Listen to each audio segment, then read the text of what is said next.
Hey guys, it's Cracker Fruity, and I have been playing some of the Star Wars Battlefront beta, and probably much like half the world, I'd imagine, it seems like everybody's jumping in and having a bit of a crack, and, well, why not? It's free. Why not try before you buy? That's what it's all about, and especially since I've got this sort of new premise of not pre-ordering games anymore, it's always nice to be able to jump in and have a bit of a go at a beta. Now, I kind of feel like I'm coming into this with a fairly fresh slate, which is nice. The reason I say that is I haven't been playing any first-person shooters for quite a long time now, and I think that's a good thing. It means I've got no preconceived notions. I'm not used to how another game works, so come in and sort of unfairly judge it. I'm just going to try and have a talk about this based off its merits and give you my impressions based off my own experiences, not influenced by anything I've read elsewhere or heard other people say about it. Of course, the one downside to not having played any first-person shooters in a long time is the fact that, yeah, I'm sort of shit at them. And I did mention that in my last video. I'm probably going to mention it in my upcoming videos, but I think YouTube is such a barren wasteland with many of ye old pirates who just can't wait to tell us how terrible we are at everything. And yeah, I'm kind of shit. So if you can look past my awful skills and the fact that I can't aim anymore, my positioning's terrible, blah blah blah, whatever, I'm going to get on with my actual impressions of the beta now. So as you can see, it is actually quite a good looking game. Yeah, I don't know if it's necessarily a step up from Battlefield. I think it's hard to tell, you know, with these barren sort of open snowy plains that we've got going on here. It's vastly different to how sort of the middle of a forest might look in that. So I'm going to reserve judgment, but overall I think it is a really good looking game. And I'm only actually running this on medium, so to do with my settings, just so you know, I'm running a aging now gaming laptop. My GPU is actually a 7970M, so that probably gives you an idea. It's actually verging on 3 years old now, which is awful to think about. But essentially, I put it under the high settings just to give it a run. And when I wasn't recording on high, I was able to hold around about 30 to 35 frames. Now that's probably a little bit less than I like to run in a first-person shooter, and that seems to be the general consensus. So when I turned it down to medium settings, I was able to record, and it was actually holding around about 40 to 50 frames, generally about 50 frames, which for me is quite acceptable.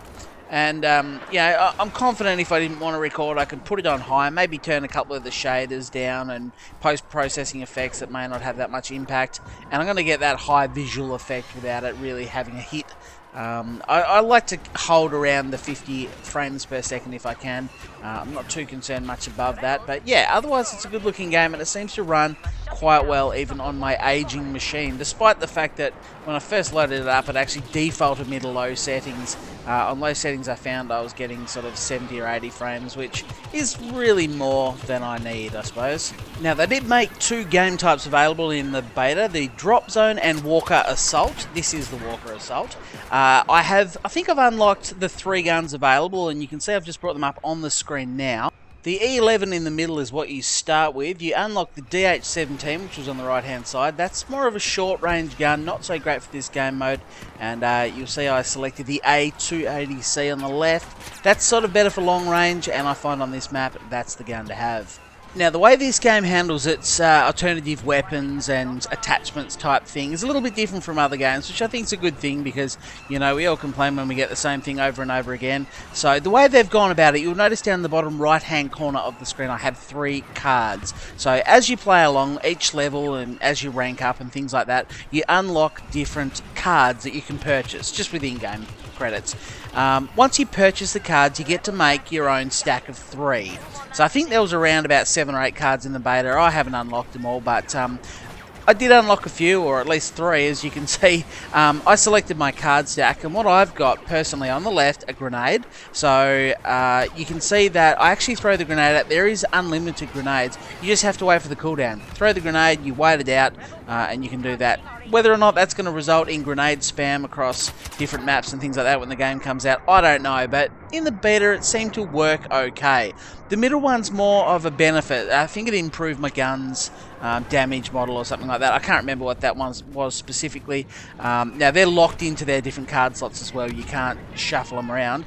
And the one on the right hand side is a sniper rifle. So it's the same as a grenade. Unlimited ammo in the sniper rifle, but you basically pull it out, you fire one shot, and then it automatically switches you back to your primary weapon. As soon as the cooldown has happened on that sniper round, you can switch back to the sniper. So yeah, that's something any class can have. Again, whether or not it's going to result in everyone running sniper rifles and things like that, I don't know. But again, in the beta, it seemed to work okay. But you know, maybe that's only because everyone wanted to try all the different cards. I don't know. But nonetheless, for now, I'm actually going to give it the big thumbs up and say that I think that's a good thing. And I quite enjoyed the system. You can see me using the sniper rifle here. So you fire one shot, it defaults you back, and you can pretty much keep mashing that number 3 button until it allows you the sniper rifle again. And then you can fire it again, so on and so forth. You'll also notice there's no reloading animation on your primary weapon, and that's because there is no reload button. You fire, and you can see the heat build up in the middle. Once that builds up, you need to stop firing. The gun will cool down. If you overheat it, it takes longer to cool down, so it's kind of like an active reload more than a manual one. Of course, it doesn't stop me from mashing R between firefights, but yeah, that's how it works. Now, as I said before, I did play this beta for a couple of hours, and I will put some more videos up. A lot of the footage is kind of terrible. I did record everything that I played through, but yeah, some of the footage is going to be shit. Nonetheless, I'll put some more videos up because why not? Those of you who did get to play the beta, you know, will have a chance to have a bit more of a look at it, and those of you who did, well, it'll give you something to watch until the game's released on, I think, the 17th of November. Now, my next video I put up, it's gonna be of the other game type, and I'll show you what I think of that. Overall, I think this is probably the better one, and I don't even know if it's the better one, but it works a little bit better. So if I had to go through some of the cons, some of the negatives of the game, I would say that the spawns need work. In fact, they need quite a lot of work.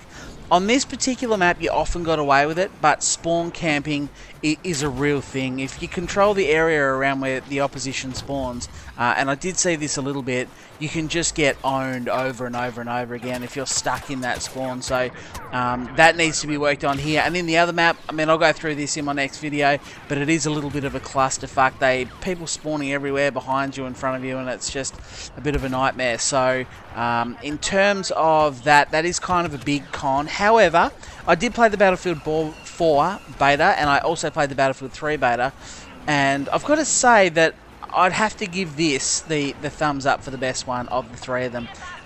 Comparatively to those two, I haven't come across any bugs at all. Maybe the odd 1 or 2 weird glitches here, but nothing that would be a game ruiner for you. And yeah, the netcode seems good, the hit registration seems good. It seems to run quite well and quite bug-free compared to the last two. So that's the experience I've had. You may have had something different, and if you did, by all means, please pop it in the comment section below. Let me know of any terrible difficulties or drops or anything you had. Personally, I had a fairly smooth time with it, which I think is a really good thing. Now, if you're still watching at this point of the video, first of all, thank you for sticking around. Hopefully you have enjoyed what you've seen and heard. If you've got any questions at all, please feel free to post them in the comments section.